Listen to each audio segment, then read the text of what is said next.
Stage 3, the grass is greener stage. So what are breakups if not an admission that one party believes that they can do better than another party? Now, during the no contact rule, the dumper is actually playing that concept out in real life. Except here's the interesting thing. Most of the dumpers that we have studied end up getting kind of a nasty surprise. They believe they can do better than their ex. But when they go out there in the wild, they find out that maybe that's not exactly true. Maybe it's not as easy as they initially thought. After all, fantasy often does not match reality. Or they do end up finding someone else. And initially they do believe that they have found someone that's better than you until they prolong that dating period and they start comparing that new person to you and you start beating that new person out. Sure, sometimes the grass is greener on the other side. However, for most of our clients' exes, we've actually found that that tends to be the exception to the rule, which is interesting and leads us very beautifully to our fourth and final stage. Stage 4, also known as the relapse stage. So I'm kind of 50-50 on this one.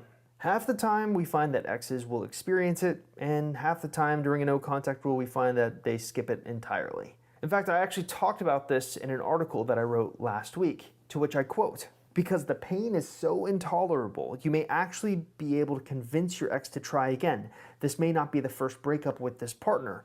You will temporarily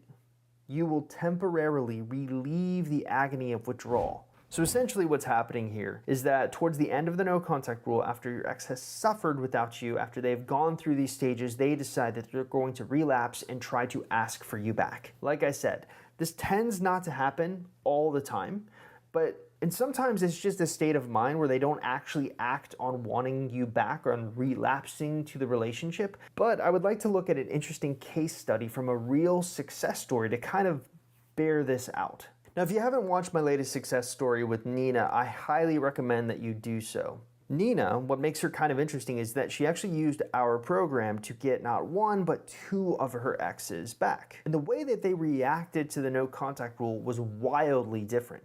And I think is a perfect explanation for why some exes experience that relapse stage where they want you back. And then some exes do not experience it at all. They skip it altogether. The first ex basically begged for her back during the no contact rule. The second ex did not. So with the very first ex, basically he went through all of the stages that I just listed above, but let's just listen to her own words. She says, and I quote, "I stuck to no contact, and then after 30 days, he called me. I didn't pick up because I still wanted to do more no contact. I didn't just want to call.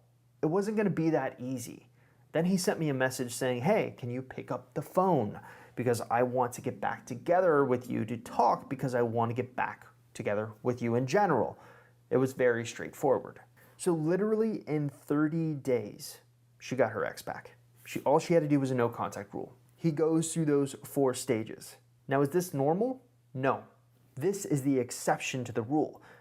Yet, what's interesting about Nina is that she had another ex that was normal. And what's most likely going to happen in 90% of the people who are watching this video who are attempting the no contact rule, who end up getting their exes back, they're going to experience the following.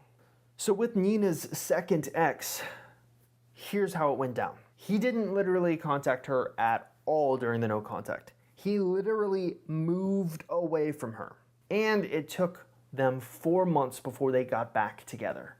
This is well beyond the scope of a traditional no contact, which is not what people want to hear. And I think the lesson here is ultimately if you go into the no contact rule expecting it to be the reason alone for why you get your ex back, you are in for a rude awakening. That's just not how it works. Most of the time, by the end of the no contact rule, you're going to find that your ex is still caught up in that grass is greener syndrome.